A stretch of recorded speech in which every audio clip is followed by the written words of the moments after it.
खुदा, ईश्वर, अल्लाह, भगवान क्या हैं?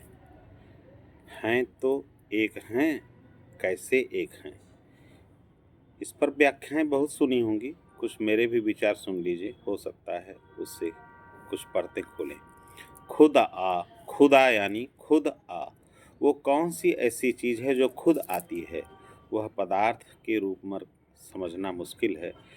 मेरे हिसाब से मेरे या किसी भी जीव के शरीर में जो श्वास आ रही है वो खुद आ रही है। उसके लिए व्यक्ति को कोई प्रयास, कोई कर्म करना नहीं पड़ रहा है। तो यह श्वास जो खुद आ रही है, यही खुदा है। अब इस पे बड़े बड़े ज्ञानी लोग अपनी कुछ भी व्याख्या कर सकते हैं, किंतु मेरे विचार से खुद आ रही यह श्वास ही खुदा की खुदाई की शक्ति बयान करती है। ठीक इसी तरह से ईश्वर, ई माने ये चीज़, ये स्वर जो शरीर में आ रही है, यह स्वर माने सांस, यह जो श्वास आ रही है, जा रही है, यही ईश्वर है। अब ईश्वर है, खुदा है या नहीं है, इस पे कुछ भी कोई व्यक्ति विरोध में या पक्ष में लोग कह सकते हैं, लेकिन इस बात से कोई भी इनकार नहीं कर सकता कि यह श्वास आ रही है, जा रही है, इसमें किसी का कोई प्रयास नहीं है, कोई कर्म नहीं है। यह खुद श्वास का आना और जाना ही ईश्वर है, यही खुदा है। इस तरह से पूरे विश्व में, पूरे ब्रह्मांड में, सारे जीवों में, केवल मनुष्यों ही नहीं, जितने प्राणी चराचर, चर और अचर, चराचर यानी चर और अचर, जड़ जंगम जितने भी हैं, सब श्वास ले रहे हैं। सबके श्वास की प्रक्रिया एक ही है, चाहे अमेरिका हो, चाहे ब्रिटेन हो, चाहे लंदन, रूस, कोई भी देश हो, भारत, कहीं किसी भी जगह है, प्राणी जो सांस ले रहा है उसकी क्रिया एक ही है, ये नहीं बदल सकता। तो ये श्वास लेने की जो क्रिया है वो एक ही है। और जो मैंने परिभाषा बताया कि अल्लाह और ईश्वर, खुदा जो आ रही, खुद श्वास आ रही है और ईश्वर भी खुद ही आ रही है, यही ईश्वर, दोनों एक ही हैं। इस तरह से बड़े वैज्ञानिक और तार्किक दृष्टि से यह सिद्ध होता है कि खुदा और ईश्वर एक ही है, और वो यही जो श्वास आ रही है, जा रही है, यही श्वास ही है। और जिस शक्ति के कारण ये श्वास आ रही है, जा रही है, ये खुदा और ईश्वर है। अल्लाह और भगवान भी ठीक उसी तरह से। अल्लाह बोलिए, देखिए अ के समय दोनों होंठ आपके खुले हुए हैं। बोलते समय एक हल्का सा श्वास अंदर, लास बोलते समय तलवे पर आपका जिह्वा, और फिर आ बोलते समय आपका गला खुल जाता है और श्वास प्रक्रिया पूरी नाभि तक जाती है और नाभि से बाहर निकलता है ह कार लेते हुए। यह है आपका अल्लाह। इस तरह से ईश्वर, अल्लाह सब एक ही हैं। अब हम आते हैं भगवान पे। भगवान क्या हैं? भ ग वा न शब्द। भ से लोगों ने भूमि बताया, ग से गगन आकाश, व से वायु, अ से आ से अग्नि, न से नीर माने पानी। पांच महाभूतों का जो विश्लेषण सब लोग जानते होंगे, यह क्षिति जल पावक गगन समीर वायु, ये पांच तत्व पंच महाभूत ही, इनको मिलाकर इसमें जब चैतन्य ऐसे नहीं मिल सकता। चैतन्य शक्ति जब मिलती है तब वो भगवान होती है।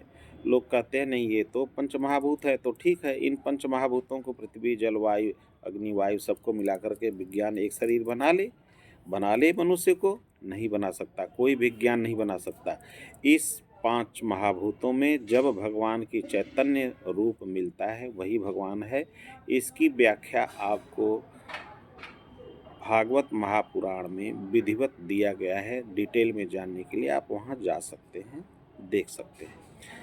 हमने कहा कि संसार का, इस ब्रह्मांड का कोई भी कोना हो, वहाँ श्वास लेने की क्रिया एक ही है और वही ईश्वर है, वही खुदा है।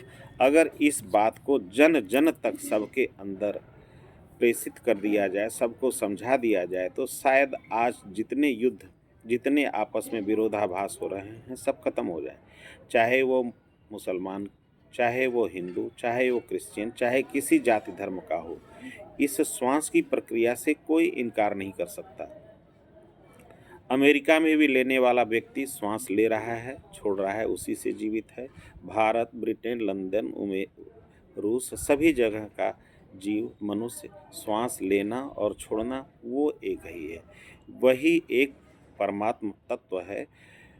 बाकी तो भाषा की वजह से आप उसको कुछ भी कह सकते हैं, ईश्वर, अल्लाह, खुदा, रूस और चाइना में किसी दूसरे नाम से, शब्द से उसको व्यक्त करना। परमात्मा तो वस्तुतः एक अव्यक्त चीज़ है, तत्व रूप में वो अव्यक्त चीज़ है। उसको शब्दों में व्यक्त करना, और अक्षर, शब्द बनते हैं अक्षर से। अक्षर यानी जिसका क्षर न हो रहा हो, अक्षर को समझना पड़ेगा। गंभीर विषय है, ऐसे तो वीडियो पे नहीं बताया जा सकता है, सत्संग में ही इसका अनुभव किया जा सकता है। अक्षर मिलकर शब्द बन रहे हैं। शब्द की उत्पत्ति कहाँ से हो रही है, इसे जानना पड़ेगा। शब्द क्या हैं? वो अ, आ, ई, क, ख, ग, घ, चाइनी भाषा, रूस भाषा, कुछ भी भाषा में कुछ अलग हो सकते हैं, लेकिन जो शब्द निकल रहा है शरीर से, वो कैसे निकल रहा है, गंभीर विषय और एक विशेष विज्ञान है। शब्द की उत्पत्ति शरीर से कैसे होती है, इसका ज्ञान बहुत ही विरलों को, बहुत जटिल प्राणियों को हुआ होगा। बताया जा सकता है, लेकिन ऐसे वीडियो पे तो नहीं, प्रैक्टिकली साथ आदमी साथ रहे तो बताया जा सकता है कि शब्द की उत्पत्ति शरीर से कैसे होती है। अगर आप खुद थोड़ा ध्यान में जाएं और देखें कि शब्द की जो उत्पत्ति शरीर में बन रही है, कैसे बन रही है, इस चीज़ को जानिए तो आप समझ सकते हैं कि शब्द कहाँ से आते हैं और कैसे बनते हैं। क कहाँ से बोला जाता है, अ कहाँ से बोला जाता है, प कहाँ से बोला रहा है, उसका प्रोनाउंसिएशन कैसे, शरीर के कौन से ऑर्गन्स मिल कर के उस शब्द का प्रोनाउंसिएशन कर रहे हैं, उच्चारण कर रहे हैं, इसको जाना जा सकता है।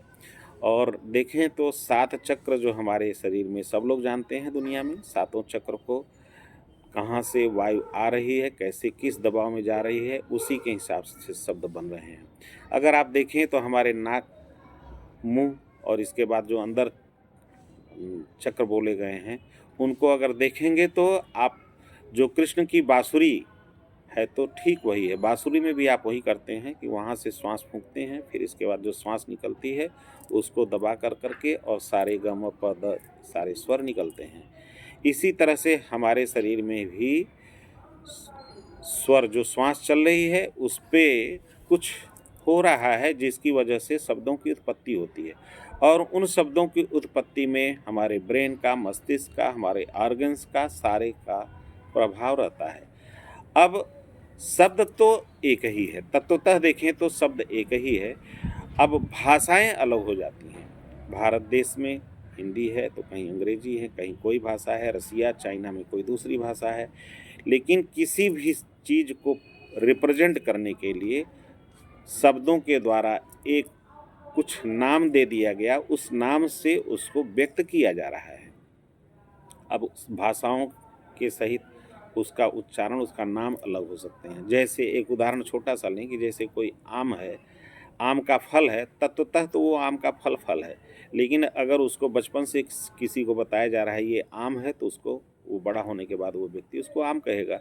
लेकिन अगर उसी व्यक्ति को बचपन से उसको शिक्षा दीजिए छांग छुंग छुंग है, या कुछ और नाम दे करके बोल दीजिए कि ये संतरा है, ये इमली है, कुछ भी दूसरा नाम दे देंगे, तो बड़ा होने के बाद उसको क्या कहेगा, वो यही कहेगा कि ये छांग छुंग छुई आम नहीं है, और उस पर वो लड़ सकता है कि नहीं नहीं, क्योंकि उसकी जानकारी के हिसाब से वो कुछ दूसरा बताया गया है उसके। और जो जान रहा है कि ये आम है, वो आम का नाम लेकर के लड़ेगा, कोई संतरा के नाम पे लड़ेगा, कोई छांग छुंग छुंग के नाम पे लड़ेगा। तो लड़ाई इसी तरह से जो श्वास की प्रक्रिया चल रही है, वो परमात्मा तत्व तो एक ही है। अब वो ईश्वर है, गॉड है, अल्लाह है, इसके नाम पे लड़ना बेवकूफ़ी, मूर्खता के अलावा और कुछ नहीं है। वस्तुतः ज्ञान तो सबको है, ज्ञानी तो सब हैं, फिर भी दूसरे को लोग बता रहे हैं, समझा रहे हैं, और अपनी ही भाषा समझा करके लोग उसमें विरोधाभास में एक दूसरे से लड़ रहे हैं। अगर वास्तुतः जिसको, जिस रूप में वस्तुतः अगर ज्ञान हो जाए, तो फिर किस किस बात की लड़ाई। कहा अल्लाह भगवान एक ही है। अगर एक ही है, सर्वव्यापक है, सर्वत्र है, सबके अंदर है, बड़ा सब लोग कहते थे भगवान सबके अंदर है। अगर सबके अंदर भगवान है तो भाई लड़ाई किससे करते हो? विरोधाभास किससे हो रहा है? बहस किससे हो रहा है? क्या भगवान भगवान से बहस कर रहा है? भगवान को कुछ समझाने की ज़रूरत ही क्या है? किसी को अगर कोई ज्ञानी किसी दूसरे को ज्ञान दे रहा है, इसका मतलब तुम भगवान को ज्ञान दे रहे हो। समझना पड़ेगा कि ये केवल कह देना कि नहीं भगवान सबके अंदर है और फिर वास्तव में है कि नहीं है मानना, उसको फिर दूसरे को बताने की कोशिश करना, कितना विरोधाभास है। अगर हम इस विषय पे जाएं कि क्या ईश्वर सर्वत्र है, क्या भगवान सर्वत्र है? अखंड बोला गया कि भगवान अखंड है, व्यापक है, सभी जगह है। तो इसको कैसे समझेंगे? समझना पड़ेगा कि भगवान वास्तव में कैसे किस रूप में सभी जगह है। अगर इस रूप में हम जान जाते हैं, फिर हमें दूसरे की शिक्षा देने की ज़रूरत नहीं पड़ेगी। फिर तो आदमी को मौन ही आना पड़ेगा। समझने की कोशिश करते हैं ईश्वर कैसे एक है।